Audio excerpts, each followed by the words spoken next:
ಬಾಬು ಜಗಜೀವರಾವ್ ಅವರ ಪಾದಾರವಿಂದಗಳಿಗೆ ಅನಂತ ಕೋಟಿ ಕೋಟಿ ನಮನಗಳನ್ನು ಸಲ್ಲಿಸುತ್ತಾ ವೇದಿಕೆಯ ಮಧ್ಯ ಭಾಗದಲ್ಲಿ ಶುಭಾಯಮಾನವಾಗುವಂತಹ ಘನವೆತ್ತ ಗೌರವಾನ್ವಿತ ನ್ಯಾಯಾಧೀಶರಿಗೆ ಅನಂತ ನಮನಗಳನ್ನು ಸಲ್ಲಿಸುತ್ತಾ ಎಲ್ಲ ಆತ್ಮೀಯ ಹಿರಿಯ ನ್ಯಾಯವಾದಿಗಳೇ ಹಾಗೆ ನ್ಯಾಯಾಲಯದ ಎಲ್ಲ ಸಿಬ್ಬಂದಿಗಳೇ ತಮಗೆಲ್ಲರಿಗೂ ಇಂದು ಬಾಬು ಜಗಜೀವರಾವ್ ಅವರ 118ನೇ ಜಯಂತ್ಯೋತ್ಸವದ ಹೃತ್ಪೂರ್ವಕ ಶುಭಾಶಯಗಳನ್ನು ಸಲ್ಲಿಸ್ತಾ ಇದ್ದೇನೆ. ಬಂಧುಗಳೇ, ಇವತ್ತು ನಾವು ಬಾಬು ಜಗಜೀವರಾವ್ ಅವರನ್ನ ನೆನೆಸ್ಕೊಳ್ತೇವೆ. ಅವರಂದ್ರೆ ಮೈಯಲ್ಲಿ ಪುಳುಕ ಆಗ್ತದೆ. ಯಾಕೆಂದ್ರೆ ಈ ಜಗತ್ತು ಬೆಳೆಸಿದ ಸಮಾನತೆಯನ್ನ ಅಕ್ಷರಶಃ ಜಾರಿಗೆ ತಂದಂತ ಒಬ್ಬ ಶ್ರೇಷ್ಠ ಹಸಿರು ಕ್ರಾಂತಿಯ ಹರಿಕಾರ ಬಾಬೂಜಿಯವರು ಅಂತ ಹೇಳಿಕೆ ನನಗೆ ತುಂಬಾ ಹೆಮ್ಮೆ ಅನಿಸ್ತದೆ. ಎಲ್ಲರ ಜನ್ಮ ದಿನಾಚರಣೆನ ಹುಟ್ಟು ಹಬ್ಬ ಅಂತ ಆಚರಣೆ ಮಾಡ್ತೇವೆ, ಆದರೆ ಬಾಬೂಜಿಯವರ ಜನ್ಮ ದಿನಾಚರಣೆಯನ್ನ ಸಮತಾ ದಿವಸ, ಸಮಾನತೆಯ ದಿನ ಅಂತ ಆಚರಣೆ ಮಾಡ್ತೇವಲ್ಲ. ಹಾಗಾಗಿ ಈ ಜಗತ್ತಿಗೆ ಸಮಾನತೆಯನ್ನು ಕಲಿಸಿದಂತಹ ಶಿಲ್ಪಿ ಅಂದ್ರೆ ಬಾಬು ಜಗಜೀವರಾವ್ ಅಂತ ಹೇಳಿಕ್ಕೆ ನನಗೆ ಸಂತೋಷ ಅನಿಸ್ತದೆ. ಒಂದ್ ಕಡೆ ಹೇಳ್ತೇವೆ ನಾವು, ಎನಿತು ಜನ್ಮದಲ್ಲಿ ಎನಿತು ಜೀವನಿಗೆ ಎನಿತು ನಾವು ಉಳಿಯೋ ಅರಿತು ನೋಡಿದರೆ ಬಾಳು ಎಂಬುದು ಋಣದ ರತ್ನಗಳು. ಇಂದಿನ ಈ ರಾಷ್ಟ್ರಕ್ಕಾಗಿ, ಇಂದಿನ ಈ ಸಮಾನತೆಯ ಸಭೆಗಾಗಿ, ಇಂದಿನ ಈ ಸಂಸ್ಕೃತಿಗಾಗಿ, ಇಂದಿನ ನಮ್ಮಲ್ಲಿರುವಂತಹ ಮೇಲು ಕೀಳುಗಳ ಪರಿಪೂರ್ಣವಾದ ನಿರ್ವಹಣೆಗಾಗಿ ಯಾವತ್ತೂ ನಾವು ನೆನಪಿಟ್ಕೊಳ್ಬೇಕಾದಂತಹ ವ್ಯಕ್ತಿತ್ವ ಅಂದ್ರೆ ಅದು ಬಾಬು ಜಗಜೀವರಾವ್ ಅಂತ ಎದೆ ತಟ್ಟಿ ನಾವು ಮಾತನಾಡಬೇಕಾಗ್ತದೆ ಅಂತ. ಬಂಧುಗಳೇ, ಇವತ್ತು ನಾವು ಏನೇ ಮಾಡಿದ್ರು ಕೂಡ ಆ ವ್ಯಕ್ತಿಯ, ಆ ಶಕ್ತಿಯ, ಆ ಚಾರಿತ್ರ್ಯದ ಋಣವನ್ನು ತೀರಿಸಲಿಕ್ಕೆ ಸಾಧ್ಯ ಇಲ್ಲ. ನಮ್ಮ ಜೀವನದ ಪಥದಲ್ಲಿ ನಮಗೆ ಹಣ್ಣು ಕೊಡೋರು ಸಿಗ್ತಾರೆ, ಹೆಣ್ಣು ಕೊಡೋರು ಸಿಗ್ತಾರೆ, ಸತ್ತಾಗ ಮಣ್ಣು ಕೊಡೋರು ಸಿಗ್ತಾರೆ. ಆದ್ರೆ ನೆನ್ಪಿಟ್ಕೊಳ್ಬೇಕು ಬಂಧುಗಳೇ, ನಮ್ಮ ಬದುಕಿಗೆ ಕಣ್ಣು ಕೊಡೋರು, ನಮ್ಮ ಬದುಕಿಗೆ ಬಣ್ಣ ಕೊಡೋರು, ನಮ್ಮ ಬದುಕಿಗೆ ಆದರ್ಶದ ಮಾತುಗಳನ್ನು ಹೇಳ್ಕೊಡೋರು, ನಮಗೆ ಸಮಾನತೆಯ ನೆಲೆ ಮೇಲೆ ನಡೆಸಿಕೊಡುವಂತಹ ಶಕ್ತಿ ಯಾವುದಿದ್ರೆ ಅದು ಬಾಬು ಜಗಜೀವರಾವ್ ಅಂತ ನಾವು ಗಟ್ಟಿಯಾಗಿ ಮಾತನಾಡಬೇಕಾಗ್ತದೆ. ಅದ್ ಕಡೆ ಒಂದ್ ಕಡೆ ಸರ್ವಜ್ಞ ಹೇಳ್ತಾನೆ, ಅಕ್ಕರವು ಲೆಕ್ಕಕ್ಕೆ ತರ್ಕ ತಾವಾದಕ್ಕೆ ಮಿಕ್ಕಿದ ಓದುಗಳೆಲ್ಲ ತಿರುಪೆಗೆ ಮೋಕ್ಷಕ್ಕೆ 2 ಅಕ್ಷರ ಸಾಲದೆ ಸರ್ವಜ್ಞ ಅಂತ ಹೇಳ್ತಾನೆ.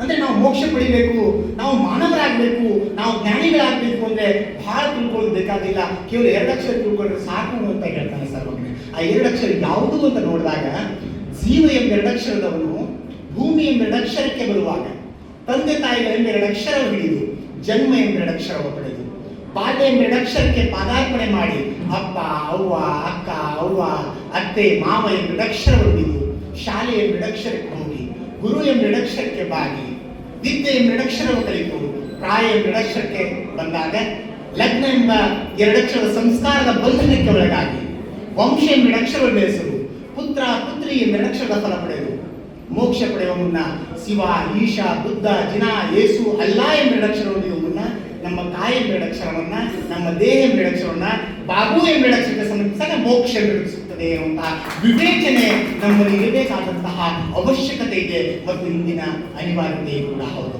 ಸರ್ ಅವರ ಜೀವನದ ಬಗ್ಗೆ ತುಂಬಾ ಅದ್ಭುತವಾಗಿ ಮಾತನಾಡಿದ್ದಾರೆ. ಸೊ ಅವರು ನಮ್ಮ ಬಿಹಾರ ನೋಡ್ರಿ, ಯಾವತ್ತು ಅಲ್ಲಿ ಕೆಲವು ಕೆಟ್ಟ ಚಟುವಟಿಕೆಗಳು ನಡೀತಾವೆ, ಅದನ್ನ ಪುಣ್ಯ ಭೂಮಿ ಅಂತ ಹೇಳ್ತೇವೆ. ಬುದ್ಧ ಜನಿಸಿದ್ದು ಅಲ್ಲೇ, ಮಹಾವೀರ ಜನಿಸಿದ್ದು ಅಲ್ಲೇ, ಬಾಬು ಜಗಜೀವರಾವ್ ಜನಿಸಿದ್ದು ಅಲ್ಲೇ.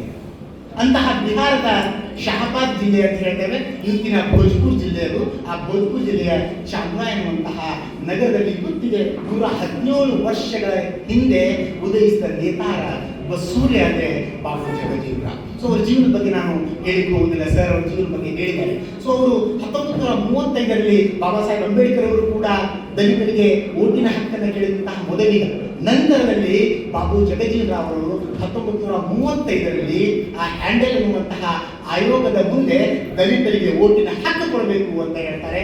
ಸೊ ಹಾಗಾಗಿ ಅವರು ತಮ್ಮ 78 ವರ್ಷಗಳ ಕಾಲ ಸಮಾನತೆಗಾಗಿ ಹೋರಾಡಿದಂತಹ ಒಬ್ಬ ಶಕ್ತಿ ಅಂತ ಹೇಳಿಕ್ಕೆ ಸಂತೋಷ ಆಗ್ತದೆ. ನಾವು ಒಂದ್ ಕಡೆ ಹೇಳ್ತೇವೆ, ಘನತತ್ವವೊಂದಕ್ಕೆ ದಿನರಾತ್ರಿ ಮನಸ್ಸೋತು ನೆನೆಯದು ಇನ್ನೊಂದನ್ನು ಎಲ್ಲವನ್ನು ನೀಡುತ್ತ ಇದರ ಅನುಸಂಧಿಯಲ್ಲಿ ಜೀವಭಾರವನ್ನು ಕಳೆಯುವುದು ಹನುಮಂತನ ಪ್ರದೇಶವನ್ನು.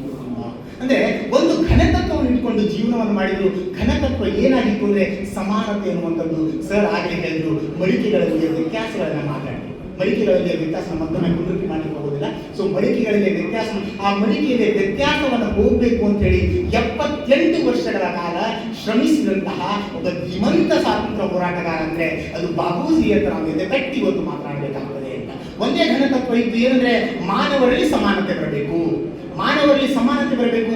ಅದಕ್ಕಾಗಿ ಹುಟ್ಟಿದ್ರು, ಅದಕ್ಕಾಗಿಯೇ ಹೋರಾಟ ಮಾಡಿದ್ರು, ಅದಕ್ಕಾಗಿಯೇ ಜೀವನವನ್ನು ಸಲ್ಲಿಸಿದ್ರು. ಕೊನೆಗೆ ಅವರು ನಿಧನರಾಗುವಾಗಲೂ ಕೂಡ ಅವರು ಸಂಸದರಾಗಿದ್ರು, MP ಆಗಿದ್ರು. ಸೊ ಅವರು ನಿಧನರಾಗುವಾಗಲೂ ಕೂಡ ಒಂದೇ ಉಸಿರಿತ್ತು, ಆ ಉಸಿರು ಏನು ಅಂದ್ರೆ ಸಮಾನತೆ ಅಂತ. ಹಾಗಾಗಿ ಬಂಧುಗಳೇ, ನಾವೆಲ್ಲರ ಜನ್ಮ ದಿನಾಚರಣೆಯ ಶಿಕ್ಷಕರ ದಿನಾಚರಣೆ ಅಂತನೋ ಅಥವಾ ಬೇರೆ ಬೇರೆ ದಿನಾಚರಣೆ ಅಂತ ಮಾಡ್ತೇವೆ. ಆದರೆ ಬಾಬೂಜಿಯವರ ಜನ್ಮ ದಿನಾಚರಣೆಯನ್ನು ನಾವು ಸಮತಾ ದಿವಸ್, ಸಮಾನತೆಯ ದಿನ ಅಂತ ಆಚರಣೆ ಮಾಡ್ತೇವೆ. ಆ ಸಮಾನತೆ ನಮ್ಮಿಂದಲೇ ಪ್ರಾರಂಭವಾಗಬೇಕು ಅನ್ನುವಂಥದ್ದು ನನ್ನ ಆಶಯ. ಸೊ ಅವರು ಸುಮಾರು ಸರ್ ಹೇಳಿದಾಗೆ ಹಸಿರು ಕ್ರಾಂತಿಯ ಹರಿಕಾರ ಅಂತ ಹೇಳ್ತೇವೆ. 1974 ಸುಮಾರಿಗೆ ಭಾರತದಲ್ಲಿ ಕ್ಷಾಮ ಇತ್ತು, ಬರಗಾಲ ಇತ್ತು. ಅಂತಹ ಸಂದರ್ಭದಲ್ಲಿ ಅವರು ಕೃಷಿಗೆ ನಾವೀನ್ಯತೆಯನ್ನು ಕೊಟ್ಟರು, ಆಧುನಿಕತೆಯನ್ನು ಕೊಟ್ಟರು, ಆಧುನಿಕ ಬೀಜಗಳಿಗೆ ಹೆಚ್ಚಿನ ಪ್ರಾಧಾನ್ಯತೆಯನ್ನು ಕೊಟ್ಟರು, ಆಧುನಿಕ ತಳಿಗಳಿಗೆ ಹೆಚ್ಚಿನ ಪ್ರಾಧಾನ್ಯತೆಯನ್ನು ಕೊಟ್ಟು ಹಸಿದ ಭಾರತದ ಹೊಟ್ಟೆಗೆ ಅನ್ನವಾದವರು ಬಾಬೂಜಿಯವರು. ಹಾಗಾಗಿ ಅವರನ್ನ ಹಸಿರು ಕ್ರಾಂತಿಯ ಹರಿಕಾರ ಅಂತ ಕರೀತೇವೆ. ಮುಂದೆ ರಕ್ಷಣಾ ಸಚಿವರಾಗಿರುವಾಗ ನಮ್ಮ ಭಾರತ ಮತ್ತೆ ಪಾಕಿಸ್ತಾನಕ್ಕೆ ಯುದ್ಧ ಆಗ್ತದೆ. ತಮ್ಮ ಚಾಣಾಕ್ಷಮತೆಯಿಂದ, ತಮ್ಮ ಯೋಜನೆಯಿಂದ, ನೋಡಿ ನಾವೊಂದು ಯೋಚನೆ ಮಾಡ್ಬೇಕಂದ್ರೆ ಇವತ್ತಿನ ಕಾಲದಲ್ಲೇ ನಾವು ದಲಿತರು ಬೆಳೀಲಿಕ್ಕೆ ಕಷ್ಟಪಡ್ತಾ ಇದ್ದೇವೆ, ದಲಿತರು ಬೆಳೀಲಿಕ್ಕೆ ಕಷ್ಟಪಡ್ತಾರೆ. ಆದರೆ ಆ ಕಾಲದಲ್ಲಿ ನಿಂತು ಈ ದೇಶದ ಅತ್ಯುನ್ನತ ಹುದ್ದೆಯಾದ ಉಪ ಪ್ರಧಾನಿ ಹುದ್ದೆಯನ್ನು ಅಲಂಕರಿಸಬೇಕಾದ್ರೆ ಅವರಿಗೆ ಎಂತಹ ಒಂದು ಬಲಾಢ್ಯತೆ ಇತ್ತು, ಅವರಿಗೆ ಎಂತಹ ಒಂದು ವ್ಯಕ್ತಿತ್ವ ಇತ್ತು, ಎಂತಹ ಚಾರಿತ್ರ್ಯ ಇತ್ತು. ಅದಕ್ಕೆ ನಾವು ಹೇಳ್ತೇವೆ, ವ್ಯಕ್ತಿ ಪೂಜೆಗಿಂತ ವ್ಯಕ್ತಿತ್ವ ಪೂಜೆ ಶ್ರೇಷ್ಠ, ಚಿತ್ರ ಪೂಜೆಗಿಂತ ಚಾರಿತ್ರ್ಯ ಪೂಜೆ ಶ್ರೇಷ್ಠ ಅಂತ ಕರೀತೇವೆ. ಅಂತಹ ವ್ಯಕ್ತಿತ್ವ, ಅಂತಹ ಚಾರಿತ್ರ್ಯವುಳ್ಳ ಒಬ್ಬ ಧೀಮಂತ ನಾಯಕ ಇವತ್ತು ನಮಗೇನಾಗಬೇಕು ಅಂದ್ರೆ ಶಕ್ತಿ ಆಗಬೇಕು. ಜೀವನ ಒಂದೊಂದು ಕಲೆಯ ಕಲಿಸುವುದೆಂದು ಯಾವುದೋ ಕಲೆ ಇಲ್ಲದೆ ಜಯ ದೊರಕದು. ಸೊ ಎಲ್ಲರನ್ನ ಸಮಾನತೆಗೆ ನೆಲೆ ಮೇಲೆ ತರಲಿರುವಂತಹ ಜೀವನದ ಕಲೆ ಅವರಲ್ಲಿದ್ದು, ಆ ಜೀವನದ ಕಲೆ ನಮಗೆ ದಾರಿಯಾಗಬೇಕು, ನಮಗೆ ದಿಪ್ಪಟವಾಗಬೇಕು, ನಮಗೆ ಟಾಚ್ ಬಿಯರ್ ಆಗಬೇಕು. ಆ ಹಾದಿಯಲ್ಲಿ ನಾವು ಸಾಗಬೇಕು. ಅದರಲ್ಲಿ ಬಹಳ ಮುಖ್ಯವಾಗಿ ನ್ಯಾಯ